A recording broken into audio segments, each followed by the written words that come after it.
Okay, I'm going to share it right away. Okay, go ahead. Fucking giggle box over there. That's how we're starting the show. Yeah, welcome back to another episode of Wisco Fanatics, Packers Friday Night Edition. We are joined by everybody's favorite, Simon and not Bryant. Oh, okay. Sorry, man. Dude, I like giving you digs, man, because you take it and you give it back, so it's just fun for me. No, we welcome Bryant and Simon, obviously. Haven't had a Packers episode in a while, so I've been waiting for this one, looking forward to it. A lot of chat in our back chat, waiting for this. So I wanted to ask you guys, did you guys see ESPN's top 10 running backs list today? Yeah, it was garbage. I didn't see the list, but I heard that Aaron Jones is not on it, and I just don't understand it. Hey. Yeah, so it pissed me off. A lot of people were sharing stuff. Big B on Instagram, he's pretty active on there.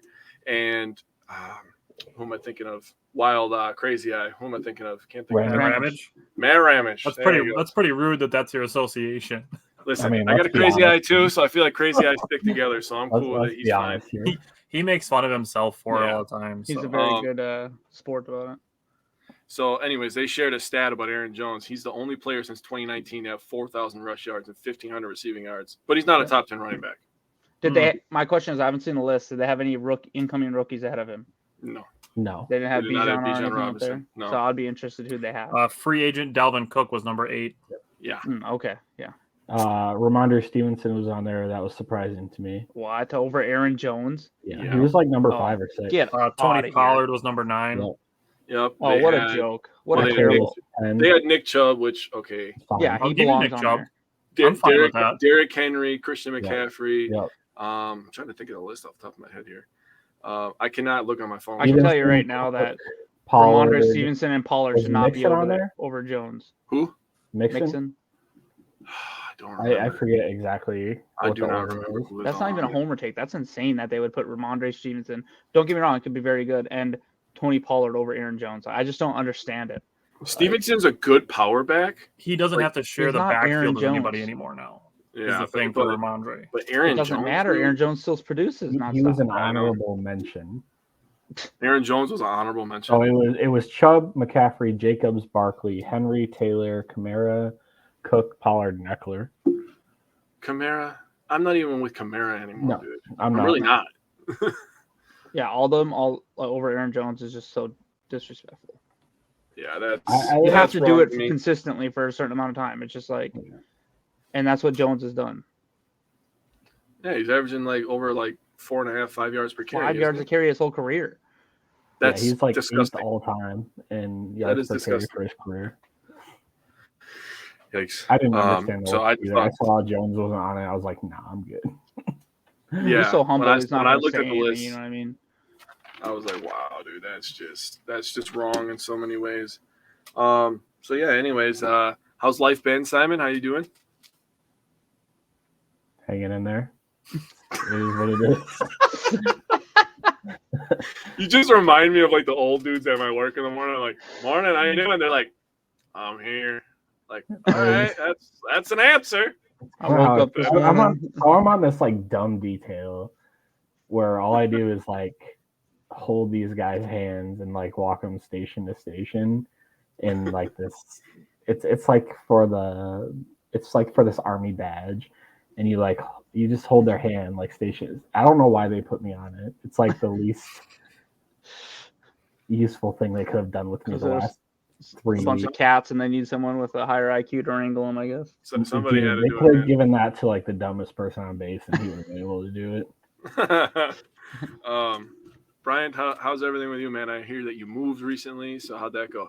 Yeah, good. The move from Maryland to North Dakota is complete. I'm sitting in my new basement, so it'll be great to watch football on this big old TV back here and the setup. And yeah, it looks like you have a lot more room, so that's nice. Yeah. Looks like you're not doing the show from your dining room table anymore. Well, I used to be doing that. So I have an office that I'm refinishing. I'm putting some flooring down and stuff like that, and I'm gonna hang up all my package stuff in there. So hopefully by the end of the year I'll be in that. So nice. Sweet. That'll look pretty cool, man. Tyler, how you been, man? Haven't talked to you since Wednesday. I know, it's been a long time since we last spoke. Yeah, I mean, we talked this morning technically, but right. Good. So we have looks like 12 things that we're going to talk about with what we're going to be watching for from Jordan Love's development. As a very vocal proponent of wins and losses should not be a tracked stat for quarterbacks, this year is going to be even more important than that. I think the expectations of wins and losses should take a back seat to Jordan Love's development for the future. I honestly think that Jordan Love's future is more important than this season's record. I don't think that's a really hot take to say. But that said, I do think we are in a position where we may deal with more than 9 losses this year compared to last year. So we're not just going to be sitting here saying, oh, the Packers suck for 10 weeks out of the season, say the Packers go 7-10. What we're going to be doing is we're going to be watching Jordan Love's development. And so we're going to talk about what we are going to look for from Jordan Love's development. And I also put the question out to a handful of other Packers content creators. And I got responses back from Mike Spofford, who writes for Packers.com. He's been on the show. He gave us, fair warning, very long answers. Mike is great. He's honestly, every time we've had him on the show, he gives us great information and great insight. Absolutely amazing guy. He is. And then I heard back also from Andy Herman. He's very knowledgeable with his stuff. He obviously puts out Packers content literally every single day. And then Jon Delray podcast right there. Yeah. And then Jon Delray, who runs the Lombardi Time Brews podcast. Jake and I are doing a live show with him on August 17th, which we do have a venue for. We are going to be at Stadium View. So that's going to be Thursday, August 17th, after practice with the Patriots wraps up that day. So we're going right there after the Packers practice. So Greg is in the comments. He said, I used to be Jordan Love. This was back in 86. He said, I think the Packers have a good chance of any to win the division, sadly, until my Lions prove otherwise. And that's fair. I mean, the NFC North, I think, is more wide open than people act like it is. I mean, the Buccaneers have as good of a chance as the Lions to win the North, right? I mean, they've done it more recently, so. Don't do that? Oh, sorry. Okay. All right. So what I'm going to do is I'm going to start by reading the answers that I got in response for the 3 guys that I got responses from. So I'm going to start with Mike Spofford, and then we're going to jump into the rest of them and then jump into ours. Adam said Jordan Love will do just fine, 25 touchdowns plus 5 rushing touchdowns. We're going to do stat projections pretty close 2 to weeks mine, from today. 2 weeks.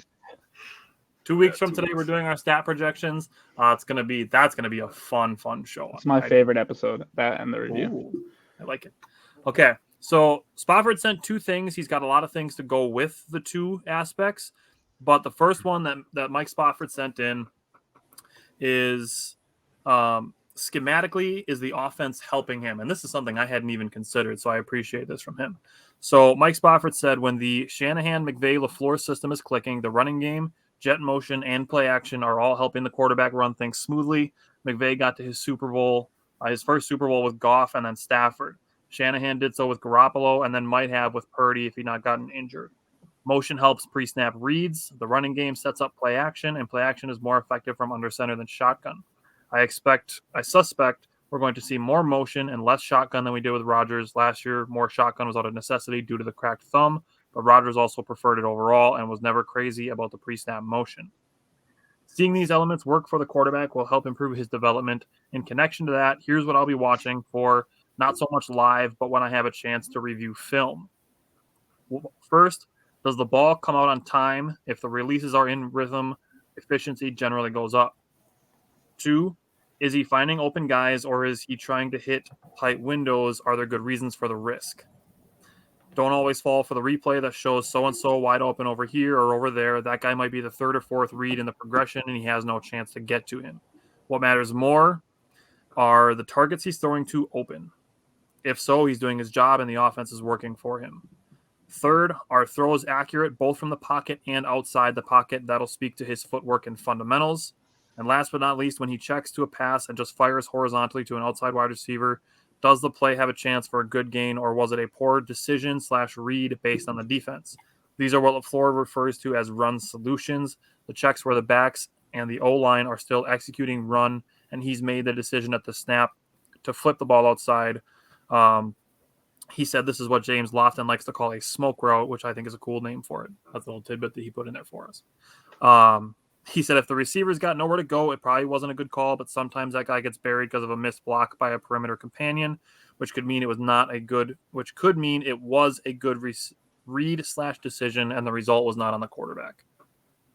So I actually really like that. Going back to look to see if he's hitting open targets and not complaining that, this guy was wide open down the field, bringing up the progressions of it, which is something that we're going to talk about. So his second thing was crunch time. Mm-hmm. So the second thing that Mike Spofford said, how will he perform and function when the game is on the line? This is essentially what makes or breaks quarterbacks in this league because so many wins and losses are decided in the final minutes. Rodgers failed miserably in his first two crunch time moments in 2008, throwing interceptions at Tampa in week 4 and versus Atlanta in week 5. Then in week 10 at Minnesota, he put the offense in position for a game-winning kick from Crosby, which was missed, and he directed other late scores that as the season went along where the defense responded with breakdowns and the Packers still lost, like versus Carolina and Houston, and a late field goal was blocked at Chicago. The point is he doesn't start out well in crunch time, but did progress, and the big moments was evident, even if the final results didn't show it. He said, I bet at least half a dozen games will come down to what Love does or doesn't do in the final 5 minutes. Unfortunately, his first start in Kansas City in 2021, after he finally directed a scoring drive in the fourth quarter to get Green Bay within 13-7, the Chiefs ran out the clock and he didn't get the ball back. Then in that year's regular season and finale, he threw a couple picks late, but that was with a lot of backups on the field with him. Last year's Philly, the touchdown to Watson got the Packers within 37-30 with 9 minutes left. But then the defense allowed a 6-minute drive for a field goal, so he didn't get the ball back with 3 minutes left and down 2 scores again. His limited action hasn't provided much of a window, if any, into how he'll perform with the game on the line, so that's a big piece as his first year as a starter. So that's what Mike Spofford's going to be looking for. Essentially, the two main things are how he's fitting in the scheme and then how he's performing in crunch time. So those are the two big things for Mike Spofford. Anything you guys want to add in there before I jump on Andy Herman's? His is much shorter, so we got that. No, I think Spofford is spot on. Mike Spofford is fantastic. He said he'll be being on the show again, so keep in touch. So he will definitely be back on the show during this season. Love it. Okay, so this is Andy Herman. So this is what he said. He said, it's not super sexy or groundbreaking, but I'm really watching turnovers and turnover-worthy plays. It's going to be a huge part of his development. And the other thing he said was how he responds when defenses throw a ton of shit at him he's never seen before. Those are probably my top two. Huh. Great response. I mean, we've seen it in Kansas City already. Like he was just bombarded, but he was in a bad situation. That's not going to be that way this year. He'll have more preparation time too. Yeah, but don't get me wrong, he's going to see a lot of stuff he has never seen before. Mm-hmm. Oh yeah, for sure. Oh, yeah. Greg said the coaching tree isn't no slouch either. That's fair. There's a lot of it out there. Okay, so this is Jon Delray from Lombardi Time Brews. We are going to be live with him on August 17th at Stadium View after the Packers practice that day. Adam said this guy makes me feel dumb. There's nothing for that. I mean, these guys do this for a living. Mike Spofford works for Packers.com, so he literally works for the team. And Andy Herman puts out Packers content literally every single day, and this is now his full-time job. That's where we hope to be. A few weeks ago, he was able to take it over as his full-time job. So that's and this next one is from Jon Delray. This is also his passion project that he's working on his everyday life too. And then we're gonna go through ours. Each of us have 3 for a total of 12 aspects that we're gonna watch that we're gonna talk about on our show during the season. So last one from Jon Delray. He said, technique-wise, I'll be looking to see that Love's decision-making is not only correct but consistent. He needs that in order to keep his turnovers low and not revert back to some of his bad habits that were on display in college. He said, overall, though, I understand there will be peaks and valleys, but what I'm really aiming to understand is what his standard week looks like and will it be enough to project to a franchise quarterback. He said, I believe it will, but he does have to prove it this year. I thought that was a good response when I read that this morning, too. Yep. Yeah. So, okay. You guys ready to get into ours? I am. Let's All do right. it. So I will go first. The first one that I'm going to discuss is red zone decision making. Now, there's a bunch of decision making aspects that we have in here. We didn't lump it all into just decision making because different times, different places on the field, different situations call for different types of decision making. So starting with the red zone, my first thing with red zone decision making is not every throw needs to be into the end zone. You can trust throwing to a guy like Aaron Jones at the 5-yard line that he's going to then get into the end zone. Not every throw needs to score a touchdown. Not every throw needs to be into the end zone to score a touchdown. On third down, you don't need to try to force a ball into, say, double coverage, try to score a touchdown. 3 points is better than 0 points. Running the ball is okay. You don't have to check to it constantly as the quarterback, but obviously if the matchups dictate it, then do that. There'll be something to watch is if Love's running helps the offensive efficiency. So going back to the 2015 Panthers, that's something that they did a lot with Cam Newton. And that's how they were able to have one of the most efficient red zone offenses in recent history. And then just the Packers using a lot of pass catchers on the field can help give Love options. Obviously, guys like Aaron Jones and then all the wide receivers and the 2 new tight ends. So having more of those weapons on the field. And this is no dig to Mercedes Lewis, but he wasn't as big of a pass catching threat as these 2 rookies are projecting to be. Not to say that those 2 are better than Mercedes Lewis, but like I'm saying, they're projected to be more pass catching savvy than Mercedes Lewis. So second thing we're going to go to is another type of decision-making, third down decision-making, and Simon's going to talk about that. All right, I was looking at something real quick. Okay.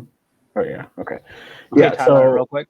Can I add, did you cover this? One thing I will be watching, just to add on to the red zone decision-making, especially goal line, how often do we see Aaron check to a pass? I'm hoping that Jordan will trust, Aaron Jones and AJ Dillon a little more in those situations. So I'll kind of be watching out for that too. What was that disgusting stat from last year? It was Aaron Jones only had 4 carries in the 5-yard line or something like that. Carries. 0. Was it 1 or 2? It was 1. I thought it was 1. I thought it was 1. I do believe that will be reined in a little bit, but yeah. Sorry, I had to correct. I fully expect Love to, I guess, allow Matt LaFleur's offense to be his rather than Rodgers, really. Mm-hmm. All right, so I got third down decisions. So going back to last year, the Packers were middle of the pack in third down conversion percentage with 39.5% rate. So they were 17th in the league. And I know I'm on third down, but also fourth down, we were 27th in the league with 38.71%. So, and the worst game last year, and I was doing a little bit of research versus the Commanders, which was a loss, 23-21. We didn't convert one single third or fourth down that whole game. Shit. So I will be looking a lot at, like I just talked about, how Jordan Love checks at the line of scrimmage, his ability to read the defense, and more specifically in third down situations, his ability to react to the blitz, as some of the guys wrote back to us about the start in Kansas City. Kansas City had 40 blitzing snaps that game. 40. And then I think I didn't write it down. I think it was 21. So every time they had 21 pass rushing blitz snaps. And it worked all night. He was constantly being blitzed, especially on third and long situations. I'm betting that their teams are really going to test Jordan Love on that early and often. So it's up to Love to make the correct checks, identify the blitzers, and make the right reads. If you think about our first opponent that we're going to play, Chicago, I mean, I don't know how their pass rush was last year. I don't think it was devastating or anything. It was pretty bad, right? It was probably the worst in the league. They're probably going to blitz them a lot to try to get that extra pressure. So hopefully we're prepared for that. Luckily, I don't think Chicago did much in the offseason to address pass rush. They didn't draft. They definitely didn't fill the pieces they traded last year. Yeah. they really didn't shore up their pass rush that much. They did better on their inside linebacking. Yeah, so they'll be better right. run So defense. their off-ball linebackers, for sure, got enough. But I think they'll try to throw a lot of blitzes at them to create pressure to supplement their inability to like send 3 or 4 guys. Yeah. Okay, so Bryant has the next set of decision making in the 2-minute drill. Okay, so I kind of looked at this from 2 aspects. I'm really interested because it wasn't on our list. I'm really interested to see if we actually run a hurry up now, too, along with the 2-minute drill. And people might be like, well, you don't want to put your rookie into that. I actually, later on, I'll be talking about progressives, but a hurry up and a 2-minute drill, I like it more because it gives him that one read, and it kind of forces his hand a little bit. So I think we should use it a little bit. But the big thing I'll be looking at for the 2-minute drill, not to keep bringing Aaron in this, but the one thing he was so good at was getting everyone up to the line, spiking the ball. Like, remember that play to Devontae Adams in San Francisco? It's like we're all screaming, hurry up, hurry up. He's like just so nonchalantly walking up to the line, spikes the ball for the game-winning field goal, right? So it's not going to come right away, but I'll be looking for him to get kind of more and more comfortable in the situation and kind of have a better feel for how much time he has and how much he can control the offense. Because a lot of times, the quarterback is calling a lot of those plays. So we'll see. I'll be kind of interested to hear Matt LaFleur talk about as it happens, how much freedom Jordan Love gets in those situations and see if that's something he can build into. But really just the way he handles and calls the 2-minute drill, the decision-making, will he make that throwaway to make sure they have another chance? Will he, not look for the touchdown if we just need a field goal? He'll just make sure, the main goal is to get in the field goal, get out of bounds, things like that. So really just kind of controlling and calling the offense and make sure, some younger quarterbacks can get a little too eager on the 2-minute drill and everyone's not lined up and they'll snap the ball and, you might have a penalty or a 2-minute runoff or 10-second runoff, and then you have to use a timeout you might not waste, not want to waste as well. So I'll kind of be looking for those things, just see how calm he is, really how collective and calm he is in those situations. And hopefully, I really hope that I know they practice it plenty, but in preseason, if he does play, they kind of, at least even if it isn't a 2-minute drill, they kind of treat one drive per preseason game that he plays in as a 2-minute drill, just like our hurry up, just to see how, that he gets live action reps in that. So 2 things. One, Steve made a top tier pun, making the right Jaden read. Nicely done. And then Adam said, I vision a more Philly style offense. Lots of running with Dylan, working the middle of the field with 2 tight end sets. 2 tight end sets is absolutely going to be a thing. That's a Matt LaFleur scheme thing. So there will absolutely 100%. be 2 tight end sets. Jones will be Jones, and Watson and Dobbs got another training camp under their belts. Love is much bigger and stronger than Rodgers, not to mention the locker room loves Jordan. He is very even keel. Looking forward to it. I don't know how much bigger or stronger he is, but yeah. Like he's bigger. Those tight ends, he's at least 2 inches taller, maybe 3 even. He's 6'4", 220. Yeah, Rodgers was 6'2", 222. Yeah. Okay. Oh. Yeah. So for some reason, I thought Rodgers was only like 6'2". He had monster legs. Brett Favre was also 6'2", 222. Yeah. Our last 2 quarterbacks were 6'2", 222. Yep. Huh. Okay. Cool. Okay. So Jake is next. Jake's talking. Just can I go back one? Go ahead. Just real quick to add on to Bryant. I think the 2-minute drill, because our offensive line is pretty veteran at this point. So Myers is going in his 3rd year. JRJ is going into his 3rd or 4th year. He's in the same draft class as Love, so this will be his 4th year. Okay, so his 4th year. Yeah, 4th year. And then Nyman's pretty veteran, and then we got Bakhtiari and Jenkins. I think that'll absolutely help him in the 2-minute drill and minimize those penalties and stuff like that. So I think that'll absolutely help him. Even if it's Tom at right tackle or whatever, he's already proven that he can play pretty a veteran in that position. Second season going in. Yeah. No, I don't think so. That's my opinion, but I don't. Dude, Josh Myers was not that good last year, so it's gonna be interesting. It's gonna be a fun. It'll be interesting. That'll definitely be something when we talk in 2 weeks. That'll be something we'll talk about. Okay, so Jake is gonna talk just about essentially regular decision making, just things outside of special situations. Yeah, so with regular decision making, the first thing that I thought of was just taking what the defense gives you, right?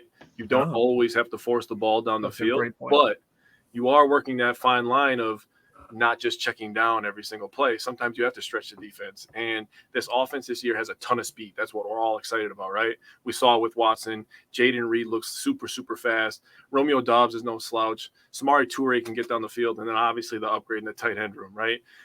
For me, when I was thinking about the tight ends, I was like, Musgrave is Watson from last year, and Kraft is more Romeo Dobbs, where when I look at it like that, I'm thinking Kraft is probably a little bit more NFL ready. He's got the body. He runs tough. And Musgrave is more of the project, but he's also more of the boom or bust kind of play. Like I think more raw talent. Yeah, where like in the long run, Musgrave will probably be like a monster, just like Watson. And Dobbs and Kraft are just going to be consistent people, right? On top of that, we need to make sure that LaFleur is calling the correct play. So when I was reading Spofford's response, I was like, he's reading off mine a little bit here, because at the end of the McCarthy era, I thought of, and I'm thinking of regular decision-making, right? At the end of the McCarthy era, it was run, pass, punt. And all I heard my dad bitch about was, oh, are we in the fucking 80s again? And I'm like, oh, geez. So I'm just watching this, and I'm like, we have to make sure LaFleur is putting him in position to make those regular decisions correctly, right? Oh, the outside pitch play on 3rd and 5. God. McCarthy special. And I don't hate John Kuhn, but how many times are we going to hand it off to John Kuhn, bro? Seriously. Jesus Christ, it's 3rd and 6. Yep, 1 yard run with the fullback. That was fun, guys. Brian, remember I used to bitch about the pitch play all the time. Fucking hated it. That's awesome. So Brian, then the last thing that I'm looking at is if you make the right decisions in the early downs, you give yourself 3rd and manageable, 3rd and shorts, 3rd and 3s, 3rd and 4s. And at that point, the entire playbook is open to you. So you got play actions. You got everything that you want. Tyler obviously knows how big of a fan we both are of play action. If you watch the show at all, we love play action. There will be some more under center stuff. I will say that. I agree with a lot what people are saying. I think Jordan Love's going to be a little bit more traditional. I have some numbers when I get to my next one, but yeah, just regular decision making is just taking what the defense gives you, right? Just don't force the issue if you don't have to. Yeah, that's a really good point. I'm glad you brought that up, actually. I'm really glad you said it that way, too. So the next thing for me is footwork. Spofford alluded to it a little bit with his footwork and talking about that. So looking at 3-step drops, 5-step drops, balance in his throws. If he's throwing off balance, just essentially making sure that it's not overly affecting the strength or accuracy on his throws. So not only the footwork as he's taking the snap, but also as he's making his throws. If it does affect his strength or accuracy to throw off balance, that'll be something he'll have to work on. And then Jake already mentioned it, play action, making sure his drops are well-timed and the fakes are sold well enough to fool the defense. We saw even last season a handful of times with Aaron Rodgers where he fooled the cameraman. I'm not expecting Jordan Love to fool the cameraman, but just enough to get that defense to take one extra step too far to then have somebody like Christian Watson come open. Mm-hmm. So having the right footwork in those types of situations is something that we will keep an eye on during the season. Steve said taking what the defense gives is what made Brady amazing. Adam said Jaden Reed's film reminds me lots of Antonio Brown's. And Sam said we're going to be good. We're all excited for this. Oh, yeah. This is going to be our second show or our second season doing the show on Friday nights with Simon and Bryant with us. And while Simon is doing some stuff with the military, he won't be on every week, but he's still going to be a part of the show.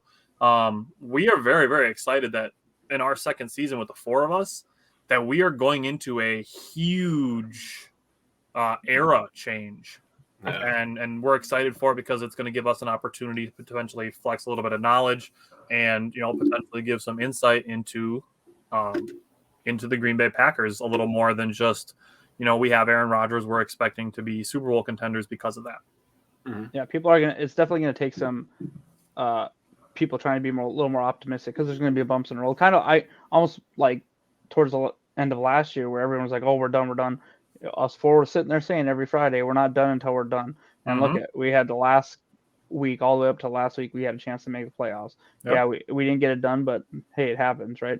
So this year, I think There's going to be some bumps in the road. Don't get me wrong. I do think we can compete in this division, and I expect us to, because I think we have a very good team. But people need to realize I think we're the youngest team in the NFL now. We went from one of the more aged teams in the NFL to the youngest team in the NFL, and that should have people excited. So, because if they show anything this year, if they show that if Jordan Love shows that he can be it with his contract and everything, and his age, you're opening that window wide open again.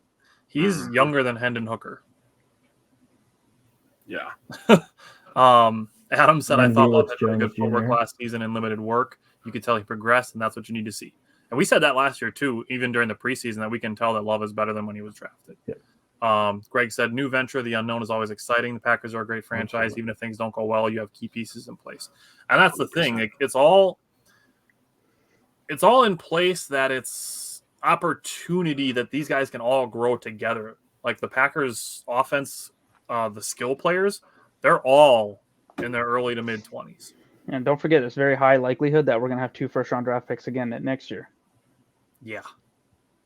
Dude, the world does not want Jordan Love to work out, because if he does, dude, and we have 2 first-round picks, like, I don't want us to lose a bunch of games, but if we win 5 games, 6 games, right, we're obviously going to have a good pick. Then if the Jets, have a decent season, they barely sneak into the playoffs, they'll probably get their ass whooped by like a Chiefs or something like that, because the Chiefs are just the best team in the league. If that happens and we get 2 first-round picks, it's a fucking wrap, dude. Could you imagine the Packers having, say, number 10 and number 22 next year? It'd be nice. I'll bet you money we draft a wide receiver then. And a safety. I don't know that we're going to need one. I feel good with where we're at. We'll see. I think we'll need tackles too. So on top of that as well, the Packers are also projected to have 3 comp picks too. Nice. God damn. Alrighty. So Simon's got the next aspect, accuracy. Yeah. So I think that was, if you go back and look at Love's scouting report coming out of college, I think one of the biggest knocks on him was his spotty ball placement and his deep ball accuracy. They were both kind of poor, and I think they both sort of reared their ugly head in the start against Kansas City. And I think we've kind of, beat a dead horse by now, but he wasn't dropped in the best situation for him at the time. So Love was charted as accurate on fewer than 40% of his passes that game, which is not great. So even though he had solid action, I think he showed much improvement last year. And I know the sample size was really small in his limited action, but coming out of that Eagles game, he looked sharp. Like that turkey hole shot to Jones was my favorite throw. That was his best throw of the game, in my opinion. I agree with you. It was unfortunate that it wasn't a completion because Jones dropped it, and I don't know if he wasn't expecting it or whatever, but that was an absolute dime. He hit him right between the threes. Yeah. So I'm looking for him to consistently be able to place footballs where only the receivers can catch them, or rather give the receivers an opportunity to catch and run, like where they don't have to come back to the ball, or like the play to Watson where he had a 60 whatever yard. Yeah, he hit him in stride, and he was just fucking gone. Like, I'm looking for that this year. And I'm really excited because and I've said this before, like it's funny how effortless Watson looks when he's running like 22 miles an hour. He's literally gliding. Weren't you the one that said it last year that he makes fast people look slow? Yeah. It was just it's funny. So I'm really looking forward to him consistently placing those balls where they need to be. So I have some thoughts on accuracy. Pause. Are you done? Yeah, I just said okay. Pause. I think that something that goes with accuracy is timing. So I think footwork plus timing equals accuracy. So that's why, to me, the best throw of the game was the throw that he threw to Watson. He had perfect pocket presence. He threw it perfectly on time. And that ball, if Watson was standing right there, that would have been right in the middle of the 9 too. Because that was a dart. And he hit him in stride. He did not have to break stride. He went right up the sideline. Now, if you ask the haters, that was against prevent defense. If that was truly against prevent defense, they'd had 4 people back there and he wasn't scoring. Okay, I'm just going to tell you that right now. Shit. No, they didn't prevent him from getting in the end zone either if it was prevent defense. So I just think that footwork timing equals accuracy. So I'm also looking for the timing of things. I like it. So Brian's got the next aspect, the combination with Christian Watson and Romeo Dobbs. Oh, this is my favorite one. This is my favorite one. So hopefully, you feel free to throw in whatever you want. So obviously already we've heard that he's got a really good connection with Romeo Dobbs, but as Simon just alluded to, he hit Watson in stride last year, touchdown, boom. Like I believe Romeo had a couple catches that game too, unless he was injured. But I know he's completed a couple passes to Romeo early on in the one game, the Minnesota game. He stepped in and stuff like that. So he might have completed the first pass to Christian Watson in his career too. I can't remember if he had stepped in at that point, but either way, like their connection has been strong. And I want to kind of add on to this because we didn't talk about this, but we've all been watching. I love the fact that someone like Aaron Jones is meeting with Jordan Love. They're building a huge connection right now, catching a lot of footballs. I guarantee that it's eating Jones up that he dropped that turkey hole shot that we're talking about in Philly. Because if you go watch him today, Jordan Love is throwing deep balls to Aaron Jones down the sideline. So we might finally see these wheel routes. For 87-9, I want to make sure I'm looking for a couple things. I don't want him to fixate on him because I think there's too much talent now on this team. So make sure he doesn't fixate on them because we've seen that happen in the past where, it doesn't work. I want to see him give them chances. Christian Watson needs to have a chance like that touchdown against the Titans that you guys, I think, were sitting right there, right? Throw them a ball. Like Simon already talked about contested catches. If he's going to throw a contested ball, at least put it in a place where it's like your wide receiver has a 60% chance versus a 40 of the defender or something like that. I know they can't exactly calculate that, but on contested balls, I'll be looking for him to give them a chance. Also, I really look forward to the fact that our wide receivers are going to be able to run routes in the middle of the field. He's going to be able to target Jaden Reed and Samori Truway in the middle of the field. Tight ends. You're gonna have plays where Luke Musgrave is going to be screaming up the seam, and then you're going to have a safety trying to decide: am I taking Luke Musgrave on the the corner route, or am I taking Watson on the seam route, or the fly route? Like this offense has a chance to really cause some problems. So I really look forward to seeing, make sure he spreads the ball around a lot. I think Dobbs might become a safety blanket on like third downs, almost like Lazard was for Aaron the last few years. But Christian Watson, I think he needs a lot of those short seam routes. We just need to get the ball in his hand and let him make plays. And I'm really excited the fact that I think that's going to happen. I think LaFleur's probably been licking his lips this whole freaking offseason, just drawing up plays for these guys because he knows that we're probably not going to check out of the plays as much, and we're going to get to run these plays, and that can hurt you at times, but it can also help you. The fact that we're just going to run the offense. So for the connection to 987, first I want us to understand that they're young still, so there's going to be mistakes made.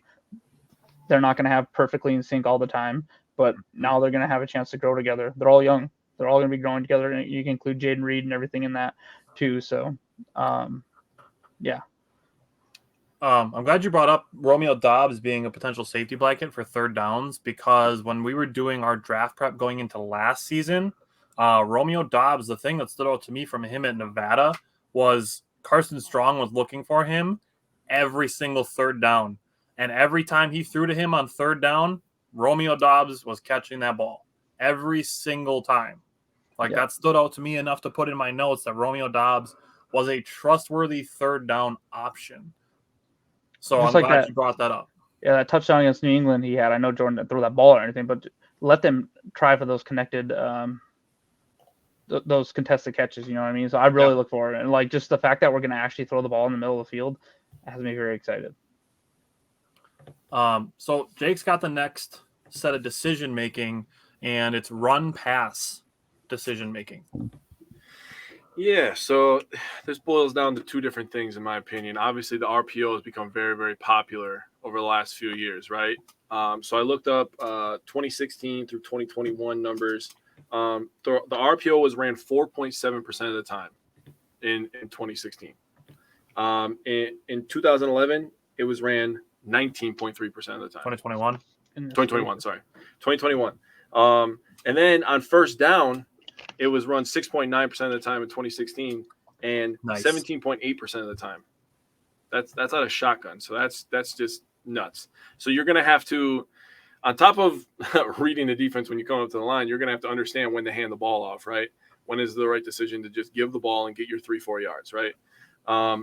Then the next thing with the run pass is understanding when to check out of it. And I know that a couple of you guys have brought it up already. Understanding when it's okay to take a shot and when it's not okay to take a shot. So really it just comes down to, understanding the defense, understanding down and distance, and knowing when it's okay to pull that thing and let it sling, right? And I do think, this is probably not a hot take either, but I do think that he has a little bit more gunslinger in him than Aaron Rodgers. He's a little bit of a combo of Brett Favre and Aaron Rodgers. He's got the athleticism of a Rodgers. Not that Favre wasn't athletic. I just think Rodgers was more athletic. And for sure. He's got the fuck it and chuck it kind of thing that Brett Favre had. I didn't know how else to word that, but that's what I say when I see it. That's what it's going to be. There's going to be times where he's going to be like, fuck it, Christian's down there somewhere. Right. You got a one-on-one with a 6'5" guy that runs a 4.3. I mean, is that really a bad decision? Is it? I don't think it is. Sometimes it is, but if you give your guy a good enough ball where he can make a play on it, it's a 50-50 ball. To be honest with you, as a coach, I'm not going to be upset at my coach or my quarterback for doing that, right? A 6'5" guy, he can jump, he can run, he can do everything. I mean, we talked about it during the Cowboys game when, we're watching the guys run after Christian Watson. Those guys are fucking just hauling ass. They're just trying to catch him, dude. There's no way they were keeping up with him. He's too fast. Can I add something to that, just on that thing specifically, the deep balls, the 50-50 balls? Yeah. This is a thing where we are not only watching to see how Jordan Love develops, but we also need to see how Christian Watson develops. Yeah. This is essentially going to be his first year as the guy. Like, we know coming in that Christian Watson is our wide receiver 1. Yeah. We also need to see his development too. So we need to see some 50-50 balls thrown by Jordan Love so we can continue to evaluate Christian Watson as well, not only Jordan Love.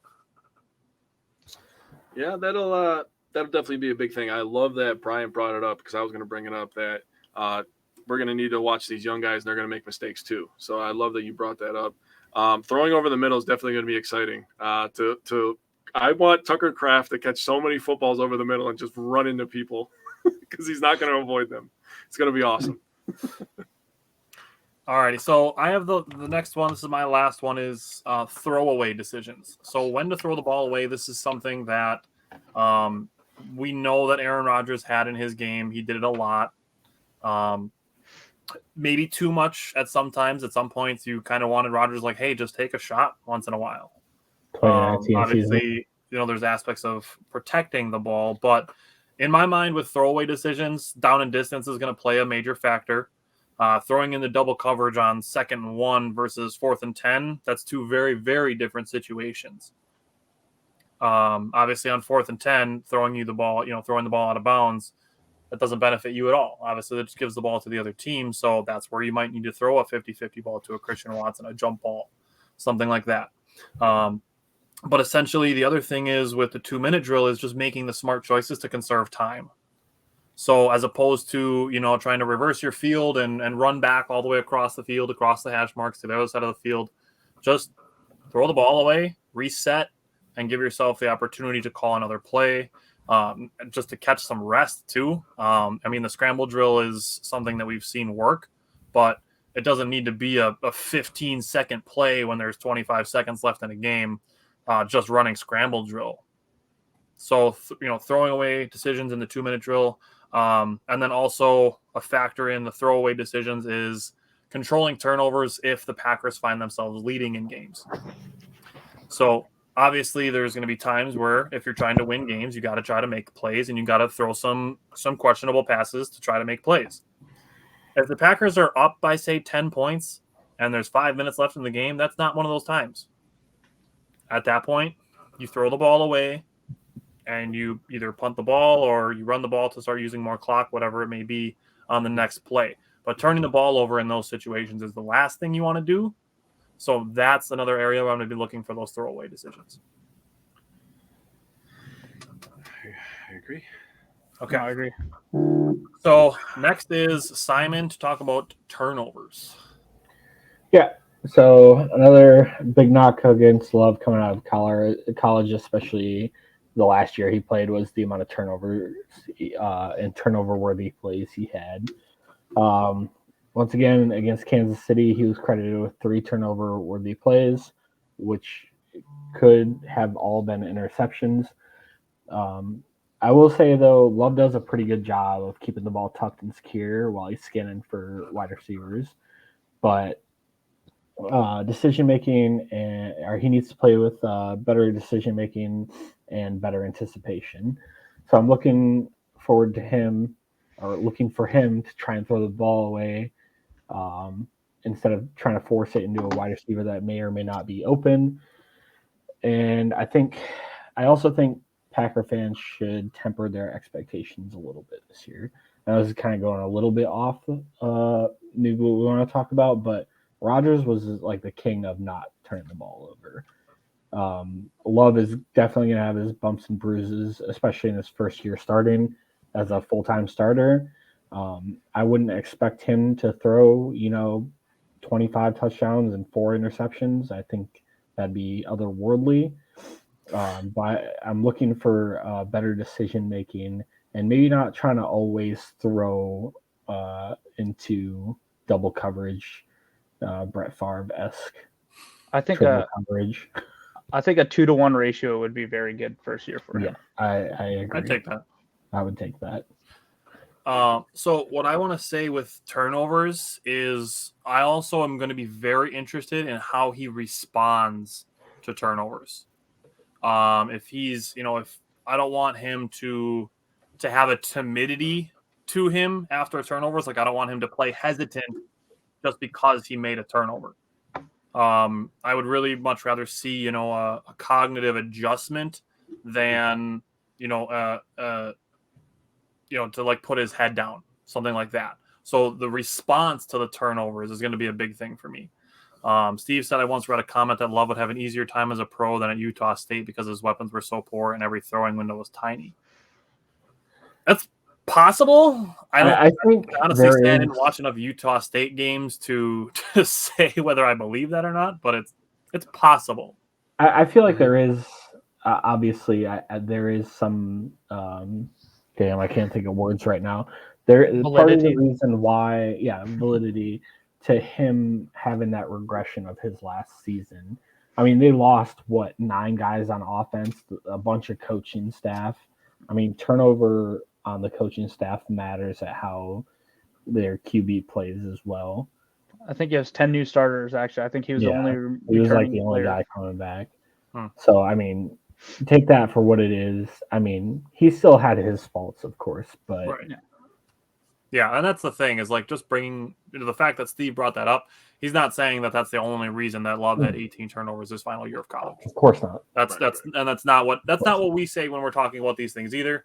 We're not going to bring up one aspect of it and expect it to explain away, any other potential bad decisions or whatever it may be, like missed opportunities, whatever it may be. It's not anything that we bring up. It's not, it's not just an excuse or whatever you want to say. It's not a blanket statement to cover everything that he didn't do well or has opportunity to improve on. So that's not what it's ever going to be. All of these things, and this is why we're doing this all individually, is because all of these things are their own individual aspects. That's why we're doing its own show to talk about this. So the next thing is Bryant to talk about his progressions. Yeah, so for progressions, this is a key to success really in my mind for him, is because going into progressions talks about how calm he stays in the pocket when there's pressure around him. If he gets happy feet, if you see quarterbacks get happy feet, they start to really struggle. You've seen Aaron get happy feet in the past when he didn't feel like his line was going to hold up, and that's when he started chucking a bunch of balls into the ground, short of wide receivers are overthrowing them and all that type of things, right? So for his progressions, I'm really just looking for him to stay calm. Know when to flush when there's pressure, but don't do it immediately. Like stay in the pocket and, be prepared. And you really can see, like if you put on the Kansas City tape versus the Philly tape, it's crazy different. Like he was flustered the entire time against Kansas City, but in Philly, there's plays you can legitimately see him go through his progressions. There's one play he looks on the sidelines, you see that he's being trapped by a cornerback. Another one where it was a deep route, but it was double coverage, and then the person in the middle of the field is covered, and then he dropped it off to Dylan. It might have been his first completion of the game for like an 8-yard drop off to Dylan in the flat, and you can see him go through his progressions. So he showed that he can do it. Now let's see if he can continue to improve on that and continue to do that. because if he can't go through progressions and he's just firing at the first look every time, he won't be successful. But if he can keep his calm in the pocket and go through his progressions, Matt LaFleur is going to scheme people open. There's going to be outlets for him. He needs to know where his outlets are, his safe passes. Like every play, he should, by reading the defense, he should have an idea where he can get rid of the ball, dump it off. But just, he should quickly go through his progressions, give it within like 2 seconds or whatever, and he should be able to identify where he's throwing that ball, right? So he's already shown opportunity to run. I would throw that in there as well. Exactly. And if you go back to the versus Kansas City tape versus Philly tape, there was a couple like in Philly where he was kind of running more lateral to see if he can get rid of the ball and throw the ball. I think against Lazard, like if he would have held on for one more like half a second, he would have had him wide open. But you could just see improvement already, and I really, the progressions will be a big thing. He needs to go through his progressions and make sure he's finding the open wide receiver and not just firing it, hit that 3-step drop and fire that ball if that first progression is open. If not, quickly go to your second, third, and check down. So Adam said, I have the pleasure of having season tickets. My dad and I always watch Aaron and Love throw the corner end zone into a basket. For what it's worth, I've seen Love make more in the basket than number 12. I mean, hey, if it translates to the field, I'll be happy. Everyone gets so hyped for those too, and I love it. It's like a trick shot video. Yeah, I love it. But we're all sick. We're gonna be finding ways to stream. We'll all be finding a stream that for family night too. Don't worry about it. Oh yeah, I might go. Actually, I might be. Yeah, you should. Are they sold out? I know they started selling tickets. I don't know if it's sold out. I was gonna look this next Friday. Alrighty, so Jake's got the last aspect of Jordan Love's development that we're gonna watch for, and it is eyes. The eyes. There's so many aspects to the eyes, and I believe eyes ties a lot into what Brian was just talking about in progression, right? So your eyes, you have to use them obviously to go through your progressions. But here's something that people probably don't think about with eyes here is when you come up to the line, and we've seen it for so many years, 31 years, right? We had Hall of Fame quarterbacks. They come up to the line, they know the matchup that they like the most at the line, right? So finding that matchup that you like the most, which one you're going to exploit. We've seen it with Jordy's. We've seen it with Devontae Adams, right? Like Rodgers knew where he wanted to go. Favre knew, when he had Sterling Sharp and Donald Drivers of the world, So finding the guy that you like the matchup the best on, maybe halfway through the year, Luke Musgrave is just absolutely torturing safeties. And you have a play that Luke Musgrave is going to torture another safety. And you go up to the line and you're just kind of smiling, and you're just like, this play is going to be a big gainer, right? So that's something that you have to look into, understanding coverages, right? So we talked how many times about the Chiefs game, right? They were just coming at them. They were basically just playing man blitz and just make a play, kid, right? So when you have that goes into the matchups. You have to find the guy that has the best matchup, and you have to exploit that. And then you have to be able to manipulate the defense, right? They talk all the time about how quarterbacks look off safeties to get one-on-one opportunities. And this is where I really, really wanted to talk about the deep ball with Christian Watson, because that is going to be a key. The offense started looking good last year after Watson started being healthy and he was able to stretch the defense. There's something to be said for that. So if we can run some play action and we can get some deep shots, he can manipulate a safety, move him over. He's hitting Luke Musgrave or Jaden Reed or whoever, right, over the middle, 10, 15 yards in the middle all day. And then all of a sudden, and then you just give me one over the top to Christian Watson. I mean, Rodgers had Watson wide open in a game against Detroit last year, and he missed him. Yep. So those deep shots are clearly there. LaFleur still has the correct scheme. And if Love runs it the way that it's supposed to, everybody goes to the Philly game. And by the way, think about the 2 times that he came into a game, right? He started against the Chiefs, obviously. Tough place to play. Philadelphia, tough place to play. I think it'll be a little relaxing for him to play at Lambeau in front of his own fans for a change, don't you? Yeah, true. Against the Bears. Jesus. If you had to pick 2 stadiums to not play in to start your career, I think Kansas City and Philly would be pretty high on the list. City, Philly, probably both in the top Seattle, 5. Probably Seattle would be up there. Seattle would be up there too. I always put Philly because I just think that those guys are just ruthless, man. Philly, those people are they're rowdy. They're crazy, man. Can't even go to a game up there though. It's not. They take it too far. No, I said you can't. If you go there, you should not wear any of your you should not go there wearing Packers gear. I'm gonna say if you're an Eagles fan, suck my D. That's the jersey I'm gonna wear. We'll see if I make it back home. Oh, it was nice knowing you, Jake. Yeah, nice knowing me. For sure, do not go into the bathrooms. That's all I'll say. I'll hold it. All right. So you wanted them to hold it.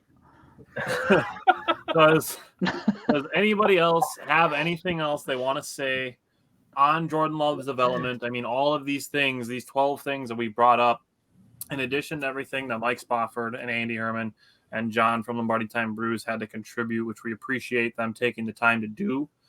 Is there anything else you guys want to say, throw out there? I mean, we're going to talk about these more during the season as they come up and as appropriate.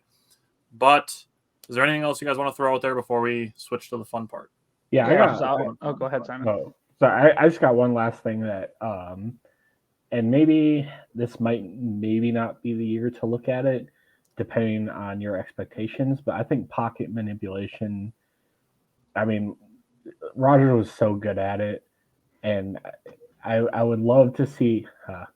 I would love to see Jordan be able to, step up in the pocket in the right time, or take off between the tackle and the guard at the right time. Because Love, the good thing about Love too is, like, as Rodgers obviously got older, his athleticism kind of waned a little bit. So it's going to be nice to have like a younger, sprier quarterback. And I know Love doesn't exactly have the top speed, but he does have that athleticism to him. So getting out of the pocket, and if the edge rusher pushes too far up and he finds a seam in between the guard and the tackle, and him get out of the pocket that way, or step up in the pocket and still have that clean pocket. So I'm going to be looking a little bit for that. Maybe not necessarily for our show, but I think it's a good thing to watch for him, to be able to watch his offensive line block for him and make the right decision with his feet.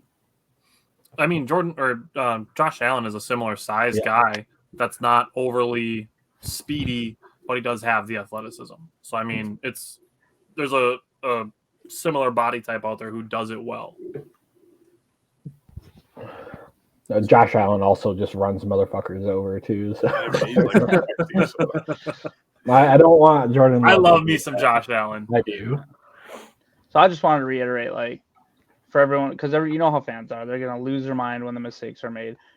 I just want to. There's gonna be mistakes, but if the big thing is, how often do those mistakes continue to repeat themselves? Look for repetition on the mistakes. If you start to see them less and less and less and less, that's what we're looking for this season. You know what I mean? Like, are they learning? They're gonna all have to learn together, right? Yep. So it's not. None of us. We're not counting them out, but none of us have Super Bowl expectations this year. We all have expectations that we're just going to look for improvement, and these rookies and the second year and third year players are all going to take a step, or at least show, the cream is going to rise to the top, and then we're going to know even more of the core of our team, and we're just going to continue to develop from that. So just be patient with it. Yeah, that's a good point. That's a lot for me to say, because you guys know how I turn into a different human being during the game. But the thing is, go ahead and be that person during the game, but give yourself a half an hour just to come down from whatever happened in that game. And then before you go on social media, like, take some time to do some critical thinking after the game, I think is what Brian's trying to say. Exactly. And that's what we would ask for is some critical thinking, and not letting the knee-jerk reactions or the emotional reactions take over. I like rewatching the game. I mean, maybe like a day or two later, because you already know the result, so you can start paying attention to how they got to the result. Sure, that's fair. Alrighty, you guys ready for some nostalgia? This is what turned into with Jake and I doing this a couple weeks ago. Was like remembering some of the guys that came up during these discussions. So we are drafting our favorite Packers by jersey number. So we're doing this in sections. We're going to go 0 through 9, 10 through 19, 20 through 29, 30 through 39, then 40 through 59, 60 through 79, 80 through 89, and then 90 plus. So we're going to start 0 through 99. I didn't pick an order to go in. 0 through 99. 0 through 9. 0 through 9. So we're going to pick two players, 0 through 99. Yes. Yep, that's it. Yep. This would be a quick segment. Only 8 players in the history of the entire Packers.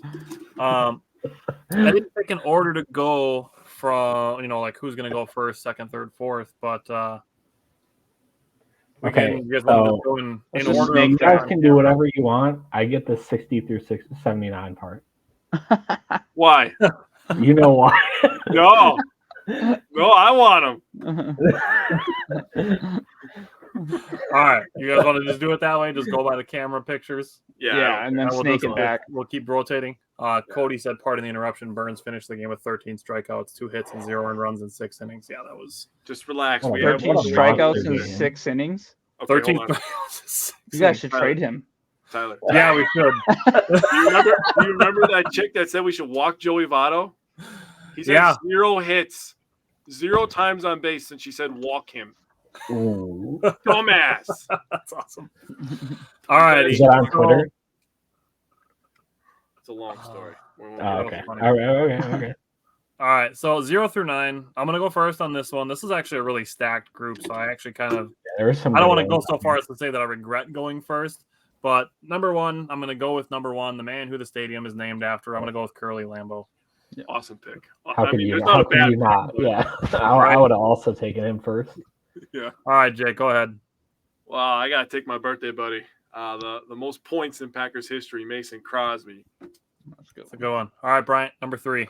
I mean, I gotta take Brett Favre, right? Like, I get it that he's going through some stuff right now, but how much joy and pain did he give us over, those 20-something years? Just the watching him and everything, it was amazing. So, for me, a lot of my picks are people I actually watched played, unless they're very historic, like Curly Lambeau. Yeah, So, but yeah, I gotta go with Brett Favre. Mine too. Mine are the same. All righty, Simon, you're up. All right. Oh God, I got some good ones. I'll take Paul Hornung. I think he's a legend, and he's like one of the faces of the franchise. Yeah, that's a good pick. That's what I was going to go with if you picked somebody else. I'm tempted to go with a recent guy, but I'm not going to. I'm going to take Don Majkowski. Damn it! I was gonna... If you say his name and you don't picture the Magic Man poster, like, I don't know what you're doing. Yeah. Like, that alone is worth him being in my picks. I considered taking him because I love the mullet. I love the poster. Everyone should just bring that loves back. him. Like right now, he yeah. should bring that back. I met him down in Atlanta. He did like a Packers Everywhere thing. Oh, that's awesome. Him, Dorsey Levens, and I forget who the last guy was. That's pretty cool. All righty, Jake, make your second pick.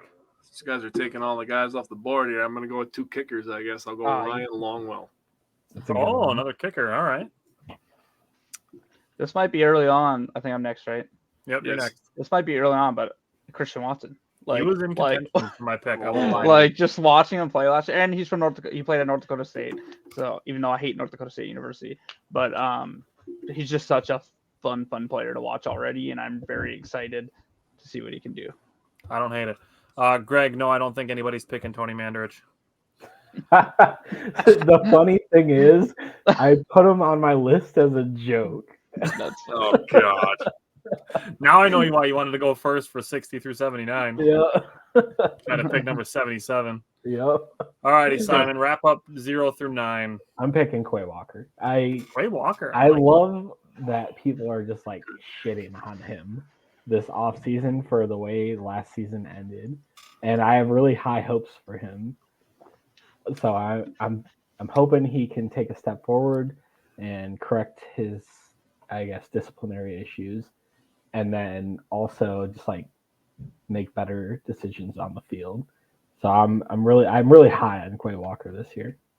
Fun fact: my dad, we had a wheel with questions at our event. My dad said that Quay Walker is the most underrated player on the team because of how the media is painting him. He said he showed the ability to cover the pass. He showed the ability to run sides on the sideline. Yep. He's not afraid to tackle people behind the line of scrimmage. My dad knows a thing or two. He's the one that predicted Jordan Love being drafted. Has he seen a thing or two? He's been around a while. He's an old dinosaur. Greg said Quay Walker was last year's best rookie linebacker by a good margin. Just needs to mature. Yeah, I think that's totally fair. Yep, totally I 100% agree with that. Yep. All righty. 10 through 19. Jake, you get to pick first this time. Aaron Rodgers, easy. Next. All right, Bryant, you're up. Fine, I'll go Bart Starr. Easy one. All right, Simon, you're up. I'm taking Devontae. You fucker. You son of a slut. I wanted to get the duo. All right. Devontae. This is going to be cool because I'm glad this is going to work out this way. But I got the guy they named the stadium after. Now I'm going the guy they named the practice field after. God damn it. So give me Don Hudson. Yeah, that's a good one. I'm happy that the board fell this way because I wanted to say it's Randall Cobb again. It's Randall Oh, Thank you. Randall Cobb again. I got Cobb and Rodgers. I'm chilling, dude. All right. Well, how about this? I'll go with 2 quarterbacks. How about give me a little bit of Matt Flynn? Matt Flynn. my Is that where I thought you were going when you said quarterback? I was going to say Lynn Dickey, dude. That's what I thought. He was gonna Lynn say. Dickey would have a good one too. All right. I'll take Lazard. I love Alan Lazard. I think undrafted. He came in clutch a couple times last year. I mean, the play against the Dolphins last year just Yeah. justifies it. Dude, that was so awesome. The Now he's fact in their that he got division, dude. taunting fine for that after the game and then got it Yeah. rescinded is hilarious. Right? It's a good pick. This Fuck one's- it. I'll take Lynn Dickey. I'm not that way. Hey, he could have been in here twice. He was number 10 and number 12. So I do actually have that written next to his name. I do have him written as 10 and 12. Yeah. So there are a couple players I was considering for other numbers, and then I just wrote down the one that they played in longest. Yeah. Curly Lambeau also wore number Yeah. 14, but I wasn't going to Yeah. pick him twice. Yeah. Although I did pick Johnny Davis twice when Jake and I did our Badgers draft. You Oh, did. nice. You did. And it's okay because Johnny Davis was awesome. It was an Yeah. awesome moment to remember that. So It was. that's what this is about. It's about reliving the nostalgia. Cody said the 80s will be super hard. I mean, it'll be super fun. 7 No, the million. 80s are gonna be. The 80s are stacked. The 80s is The going to 80s be. are stacked. Loaded, dude. Alrighty, so 20 through 29. Brian Also gets to go first loaded. this time. Okay. I could go the easy one, and I think the person I actually want to draft will be there, but I don't want to risk it because I just, for whatever reason, I love this player, but I'm going to go Atari Bigby. Oh, I he's on my love list. that. I love that. You What son in the name of You'll random? back around and get him. I have love him on my Atari list, too. Bigby, Number dude. 1 overall. I love Wow. that. Yeah. What a pull. What All just right, happened? Simon. I'm you going get to- Woodson. You can't not go. Yeah. I love Charles Woodson. He's Yep, the that's the He's easy the one. man. goat. I'm gonna go Jair Alexander, my Yeah. first pick Good in one. the 20s. I wanted one of them. I wanted one of those two people. Jake, there are so many good guys in. I know. A lot of good ones. Yep. I'm gonna go. You know what? Since Brian went random, I'm gonna go random and kind of new guy too. I'm gonna go Keyshawn Nixon. Oh yeah. All right, so this is another player that's kind of random, played for us a couple of years, but I really enjoy, and he had some big gains for us. Running back, can anyone guess it? Is it Eddie Dorsey Lacy. Levens? Ryan Grant. Right. Ooh, I have on him my written list, down too. Yeah, I love to. Oh, man. I always see him. It was him in the snow game against Seattle, right? Yeah. Just running down a whole bunch. So yeah, I just loved him love as a that. player. That's a good pick. That's a very good pick. All Steady. right. All right. I got Simon, who's your I second got a pick? good one. It's completely random and it's only name based. Does anyone know? Completely random, only name based. Those are our only hints. Yes. Those are the worst hints of all. I have- okay. I got another one. He wore the number 22. Ugh. I have a couple guys that I have written with number 22 next to their names. I don't have a single 22 written down. Aaron know. Ripkowski. Aaron hate you. Ripkowski. I just love him I- for his name. It's so Yeah. stupid, but I love him for fumbling in the NFC Championship game. Yeah, mute Man, button. Simon. That's mute button. Tony Reale. I love I'm him for his so name. mad That's- right now. That's it. That's it. You could have had him in the 33rd round of this It draft. doesn't matter. Worth it. Worth it. All right, you left me a super easy one. I'm gonna take Dorsey Levens. Yeah, I had him written down too. I love him. All right. I know that he got disrespected at the end of his tenure, but he was a damn good player, the last rookie of the year for the Green Bay Packers. So I'm going Eddie Lacy. There you go. I wanted to draft Will Blackman because he was actually a dope punt returner. They- I who also else had do you I guys had have Willie written down? Wood on this list as Ah, well. that's a He was good an one, 8-time yeah. Pro Bowler from the Packers. I had Casey Hayward written down as well. I like it. That's a good one. You should have taken that over Rakowski. You Fuck it. I just love the name, man. Ripkowski. He just went full send. He just said, "Fuck it." Save. Yeah, I don't give a shit. Clearly, Few beers deep, I'm in. Clearly. All righty. So now Simon gets to go first for 30 through 39. This will be interesting. This is a really good one. Oh, God, this is a good one, too. Very underrated. I'm going to go Amon Green. Amon Green. He's number one on my list also. Yeah. Oh, man, that gives me the second pick. I'm gonna go with Al Harris. Damn. That's somebody he'd make it next back to me. Yeah. I love Al Harris. That's a good pick. Yeah. We're gonna take the ball and we're gonna score. Yeah. That's the only thing you can think of. Yeah. That was amazing. Shut up, Shut up, Cody. I'm gonna delete your comments and nobody else sees it. What do you say? Nothing. Yeah. He didn't say anything. Yeah, he's one of the guys that I'm looking at that I don't know who I want, but I guess I'll just go with Cody's pick. I'll take Leroy Butler. A guy that I had breakfast with. That was awesome. He's a really great guy, by the way. Great pick, asshole. All righty, Brian. Yeah, give me a little bit of Tremont Williams then. Ooh, Tremont Williams is a good one. I'll take some Tremont. Wow, he's not even on my list. That's a good pick. He's in my margins. All right, Simon, back to you. There's still some good ones left. There's a lot of good ones left. 30s were good. I'm gonna take Nick Collins. I think what if Cody in the comments just sniping all the picks. No, I swear I didn't look. He said it like he typed it in like the same time that you said it, so he I know. on it. I'm gonna block you from the page just for this segment. Man, that's tough because now I got a couple guys that I'd be really happy with. No, you're good, Cody. I'm just giving you shit, dude. I'm gonna go. Okay, so this was when this question was asked on Saturday. Who is the Packers' most underrated player? I hold firm that it is this guy, and it's Aaron Jones. Aaron Jones is the most underrated player on the Green Bay Packers.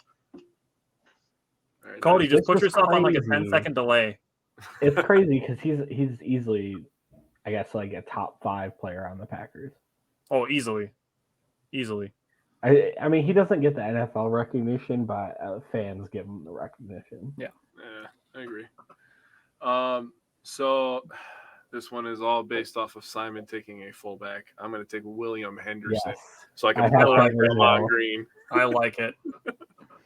All right, well, I'll go running back to you, and it's just because I love his attitude, and I wish he was still on our team, but I'll go Jamal Williams. That's a good one. Jim Taylor was also in consideration for me. Sam Shields. Edgar Bennett. Yeah, Edgar Bennett. And I just want to throw this name out because it's going to give people some nostalgia. Sam Congato. Yeah. Yes. Love that guy. What a time to be alive. Sam Congato, dude. Oh, that was amazing. I'm glad Brian was picking up what I'm putting down. I love it. Okay, so when we originally planned this, we were going to do 40 through 49 and then 50 through 79, but we changed it up a little bit, and we're doing 40 through 59, which completely changes my strategy on this. Yeah. But I am glad that I get the first pick here because number one for 40 through 59, I'm going to go with Clay Matthews. Very good pick. Good one. Very good pick. It's my pick. Oh, God, this does change everything. Now I got shit. I'm falling out. I'm falling apart here. So much for Jake. He's just like, fuck my laptop. You drinking over there too, or what? Hold on. I'm thinking here. All right. I think I'm going to take... Nobody picked John Kuhn, Cody. I'm going to...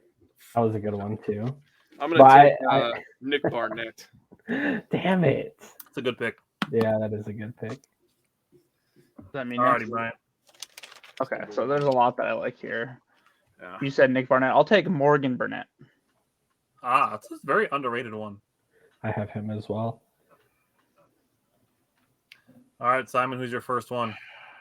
I'm gonna take Julius Peppers. I know he didn't have like a huge stint with us, but he's such a great player. Remember, he had 2 pick sixes in the same season, dude. Yeah. At the age of like 37. He wasn't that old. 300 pounds. Okay, so I have to complete the trifecta of the fields. So I have Lambeau, I have Hudson. Now I got to get Ray Nitschke. I got to complete the trio, the triangle of the fields. So give me Ray Nitschke. I thought Ray Nitschke wore 66. He wore 66. I have him. Damn it! I thought So for some reason Tyler I had wants Ray 56 Nitschke. written- I thought I had 56. Dude, look at how tiny my freaking margins are. Like, Get oh, get yeah, a there new was this notebook. yeah, Yeah. Jake knows I write tiny. All right, let I me know. pivot. Let me pivot. Pivot, Let me go. pivot. Yeah. Give me. Oh man, I have So I have a recent guy, and I have a fun name to say. I think I I'm don't going. I'm I gonna don't go with want the to say it name, because but I think I picked. know what it is, but I also want to choose him. All right, fine. I'll take the most recent. I'll take the recent guy. I'll leave the fun name guy out. I'll take Rashawn Gary. That's a good pick. Yeah, I'm trading my 240 through 50s for a 60. I have my writing so tiny that my 5s and 6s start to blend together.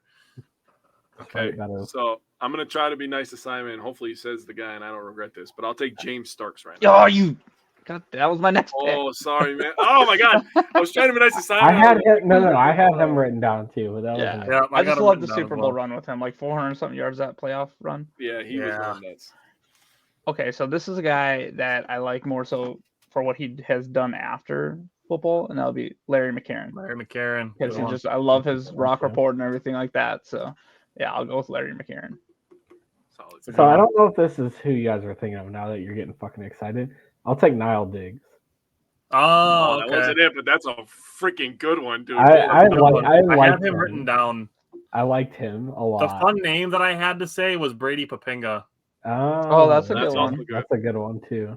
I was going. I had AJ Hawk written down as well. Even though he was like, he didn't live up to his 5 overall.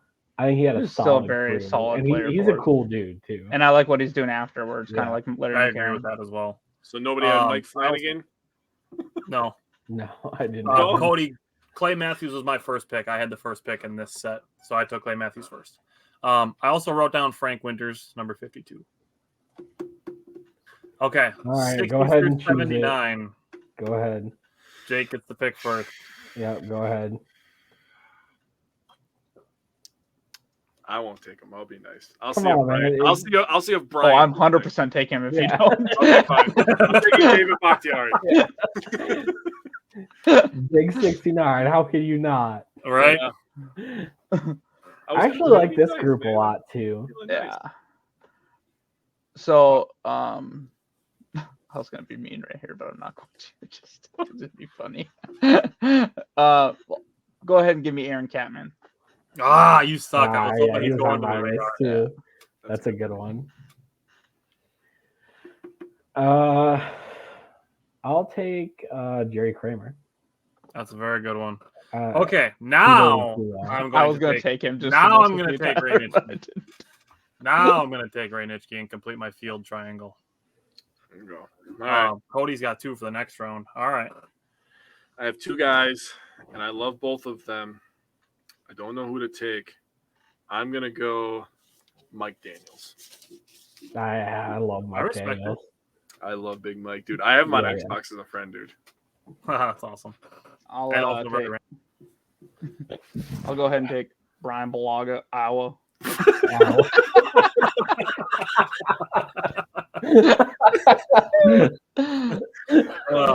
I like that 2-minute video of him doing that. You just hear him hear him say that so many times. You're just convinced that Bulaga is his middle name at this point. Too good. Too good. All righty, Simon, back to you. Oh, there's some good ones left. I'll take Colin Jenkins. Oh, that was my other guy. Good pick. That was my other guy. Oh, all right. I got 2 guys. One's a little more recent than the other one, but I'm going to take number 76. I'll take Chad Clifton. Ooh, good one. Freaking Chad Clifton. Hell yeah. I also wanted to take Ryan Pickett just because of that Super Bowl. I have Ryan Pickett on my list too. That was the other one I was debating on. Yeah.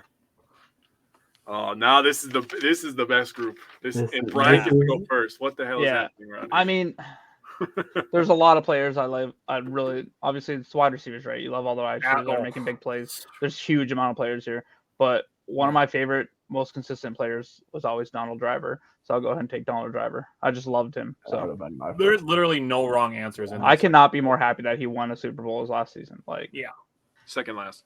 Oh, did he play next year? Okay. Yeah, and he was awful. Did he have was that his final year, that play versus San Francisco, where he just went fucking beast mode? That might have been the year we won the Super Bowl, actually. I can't remember what year that was. Probably his best play of the career. And that's one of the best plays in Packers history. Yeah. That's so good. All right. Cody brought up one guy for the last round, also Forrest Craig. That's a good pick as well. Yeah, that's a good pick too. Okay, Simon, who's your first guy? Sterling Sharp. Sterling Sharp, great pick. So good. I'm gonna go future Hall of Famer Sterling Sharp. Ever let him in?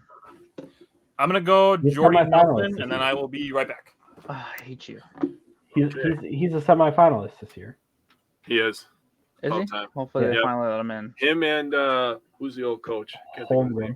I think it has a lot to do with his brother finally like, dude, this dude was saying that, talking about how Shannon is a way better player than him, saying that he's the second best Sharp in the, in the family. That was during his Hall of Fame speech. Yep. Yeah. But he's talked about it, I think, when he used to be on First Take before, or not First Take, whatever the hell that's first. It was first. Yeah, before Skip blew that. And now Andy has a podcast, so he gets a lot of views on the podcast. Yeah. Does he? I didn't know he did his own podcast. His podcast. Did you see Sherman is supposed to take his spot? Whose spot? Richard Sherman? Yeah, Richard Sherman's supposed to take. That's gonna last about 2 minutes. Or Richard Sherman and Skip Bayless are gonna sit down and talk to each other. Yep. About sports. Yep. I do not want to hear Richard Sherman's opinion on baseball or basketball. What the fuck? Also, I just think that's a fucking poor combination, but it's horrible. I think Skip Bayless is the worst. So anything with Skip Bayless, he's fucking terrible. He's easily the worst. I got a tight end here. He was my favorite player for a long time, and I know a lot of people gave him some flack, but I'm going Jermichael Finley. Yeah, that's a good one. Yeah. I had him on my list too. This is a long list. Like the 80s were really good. I had to put 90s on the other side because I had so many fucking 80s, dude. So many 80s. Dude. So there's a couple players I like here. One of them also like Jermichael Finley, gets a lot of kind of flack that I'm thinking about, but I'll go with him. I'll go with Greg Jennings because if without him we don't win the Super Bowl. Okay. Yep. I mean, there's that so many where plays. He gets fucking walloped. Ooh. Yeah. We don't win the Super Bowl without that play. There's an overtime play in Denver. I think that was still with Favre. Like, there's a lot of great plays that he made. And he had some elite plays. You can be upset with his opinions or what he had to say about Aaron and all that stuff, but he was a great player. Yeah. It's gonna be interesting. Side note, since we're waiting for Tyler anyway, real quick, I'm really interested to watch this year of Hard Knocks and see how Aaron actually interacts with people and stuff like that. That's gonna be interesting. You see, he threw a fit about it already too. I mean, didn't see what he said. Who honestly wants to be on fucking Hard Knocks though? Yeah, I don't think anybody does. I think it's really funny with. I guess really don't want it. I guess I heard the Lions wanted it again, but they didn't give it to him. The Lions wanted it again. I thought, or they were talking about possibly putting it on him again. So I mean, I guess like. So who ends up making that decision, right? Is it like the owner or the NFL tells them like, and there's only 4 teams eligible this year, and the Jets. Like, let's all be honest, we talked about this before. It was going to be the Jets all along. Yeah. Once they got rocked, Chicago said no to it as well. Yeah. Well, and all of them said no, but they might. The Packers might be on it. I've never been on it. There's a chance they'll be on it next year. Because you have to miss the playoffs 2 years in a row. And not a new head coach. Yep. So that'll be pretty crazy. I'm cool with Jennings again. To be honest with you, Jennings caught a lot of big time passes for the Packers. You brought up the one in Denver. He caught Favre's 420th touchdown, or 420 or 421. I forgot which one it was. Go back and watch the Super Bowl when he's talking to Aaron Rodgers on the sidelines. Yep. They're dropping this route. They're dropping this route. Yep. And he threw a corner route. The clutch touchdown right there to him in the corner. I think, Simon, you're up next here with the 80s. Yeah, I was just trying to. I mean, I was kind of just letting shit roll since we're waiting on Tyler, anyways. You could pick and we'll just discuss. Yeah, I was thinking because there's so many good ones. I'll take Antonio Freeman. He did what? Oh! That's literally who I was thinking about. Yeah. I wanted to say the line. He did what? Yeah. That was he's number 3 on my list. Yeah, it's fun meeting him last year. Or was it last year we met him? Or no, it was 2 years ago, man. Oh, okay. Wait, yeah, it was 2 years. No, fuck. 2 years ago. 2 years ago, yeah.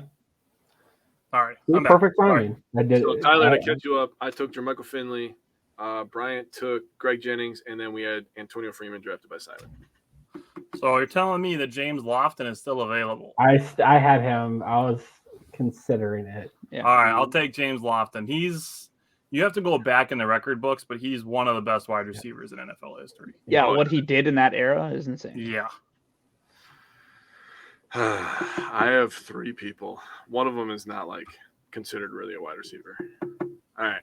All right. I'm just gonna go with Hoodie James Jones. Yep. It's a good pick. Hoodie James Jones. I love it. He was a monster. I had Jeff Janis on my list. I couldn't I had to have him on the list, even if I didn't pick him, just because of just the memories of those couple plays. And then I do that had with someone like Richard Rodgers and stuff too. I was gonna put Bubba Franks on the list. Yes, the king of the 1 yard touchdown, baby. So I also had Andre Rison, Max McGee, Robert Brooks, and Mercedes Lewis. Yeah. What about legend for being drunk at the Super Bowl? The only one I had left was Brandon Bostic. Is that still in here? Yeah. Okay. What about Geronimo Allison? Oh, hell yeah. Oh, Geronimo! His tweets, bro. His tweets. Oh, yeah. I forgot about those. I think I was driving back from a game that me and you went with, and I was texting you laughing about them. Cody said if only Aberdaris had panned out, that would have been a good one. He would have been all-time Packers. Yeah, from Wisconsin, went to Wisconsin, Green Bay. Yeah. He would have been an all-time Wisconsin boy, dude. True. He had a chance. Yeah, he did have the chance. All right. Put Bill Schroeder. He played softball with our dads, Tyler. Yeah. He used to play in Sheboygan. Yeah. All right. Last one, 90 through 99. 90s were so good, too. There is a lot of good ones. Love there really 90s. Is. All righty. Simon, you get to go first for this one. I'm glad this worked out evenly. It's Reggie White. Reggie White. Yeah. Great pick. I literally hope you sleep like shit, by the way. I will. That's the funny part. Okay. So I gotta go number 90. Give me BJ Raji. Yes, sir. Also a very solid pick. I just think of his dance in the NFC Championship. You know what? That's all I think of. So, okay. Little really fun, awkward story, but my wife doesn't really pay attention to the Packers. She's happy if they win because then, I'll be in a better mood or whatever. But she doesn't really watch the games or pay attention. Yeah. But she remembers BJ Raji's pick 6 because she remembers him dancing in the end zone. Hell yeah. So anytime I'm like, name a Packer, she's like BJ Raji. That's the first thing that comes to mind because that's her core memory of a Packers player. I also like the ongoing joke of Aaron Nagler, where it's bring back BJ Raji. Yeah. He only even though it's a year or two early. Yeah. Not like he did a Chris Borland where he only played one season and then retired. I still make the joke every year. I don't care.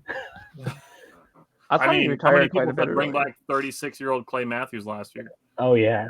Still going. Yeah. All righty, Jake. Who's your first 90 through 99? Kabir Baja Biamila. Damn it. Jay. I love it. I call my dad Faja Biamila. All right. So, Bryant, who is your first one? I guess I better go with. This is tough because there's 2 I really like here, and I know one of them's not making them back. But I'll go with Gilbert Brown. That's a good one. Grave digger. That's a good one. That is. I just imagine just the gigantic shoulder pads that the dude had. He's 400 pounds with a visor, dude. What? You don't get more swag than that. Yeah, exactly. His Riz was strong. Dude, he's literally every graded Madden running back. Plus grave digger? How can you? Yeah. Yeah. All right. Oh, that was Cody's. What did he say? He said Bryant got mine, so he was thinking Gilbert Brown. Yeah. All right. Back to Simon. So he didn't have a super long tenure, but early 2000s, Cletus Hunt. Oh, Cletus. Oh, I like it. Cletus Hunt. What a name. Yeah. Cletus Hunt? Cletus. No, Cletus. Okay. Cletus. I don't know how to pronounce it. Cletus, Adidas, whatever. His nickname was Big Block or Nuke. That's nice. All right. I got to go with a fun name to say. Give me number 97. Give me Johnny Jolly. Yep. Wow. Oh. I had him on my list too. Yes. If we ever need some Cody, and he's the guy, huh? All right. I'm going to go with a 97 as well. I'm going with Big Kenny Clark. Kenny Clark. Great pick from me. All right. Well, this is someone that's been on our team for the last several years. He's, up, down, up, down, up, down. But I love his consistency, and, he didn't get kind of swayed by his Smith brothers. So I'll give me Preston Smith. Ooh, that's a good one. I like it. I like that. Love me some Preston Smith. All righty, Tim, you caught us just as we're wrapping up. This was fun to bring up some names. I'm totally drawing a blank on his first Tari name. Bigby. Now. Let's go. Sam Congato. Sam Congato was a great name to bring up. Toss out names like Geronimo Allison and remember James Starks and Bubba Franks and there's others we didn't. Chad Clifton, dude. Yeah, hell yeah. I didn't think during this segment I was going to hear Chad Clifton. This was a lot of fun. He was a rock, man. I love Chad. If you didn't get to watch this live, we talked obviously about all the Jordan Love aspects that we're going to be watching for his development in the season, and then we did all of our drafting our Packers names by the jersey numbers. Cody threw out Mark Tauscher. Jake almost picked him in the Badgers draft also. Yeah. I did. He was a Badger and a Packer. Yeah. So this was fun. Like I enjoyed doing this. We'll try to come up. I'm sure we'll come up with more ideas for doing some fun draft stuff like this. Jay Cutler. He was a Packers player. Cody said Jay Cutler. It's a good one. One of the best quarterbacks in Packers history for sure. So this was fun to do. Jake and I did Bucks, Brewers, and Badgers a couple of weeks ago. If you want to check that one out, that one was a good time also. Simon, Brian, appreciate you guys hopping on to this. And we will be back in 2 weeks. Definitely tune in 2 weeks from now because that'll be our stat projection episode. That one is sure to be full of some really fun stuff and really fun discussions. So for sure. All righty. Well, we'll see you guys in 2 weeks then. Jake, I will see you on Wednesday. Oh, we're going to talk about a series win versus the Reds. Can't wait. Yes, sir.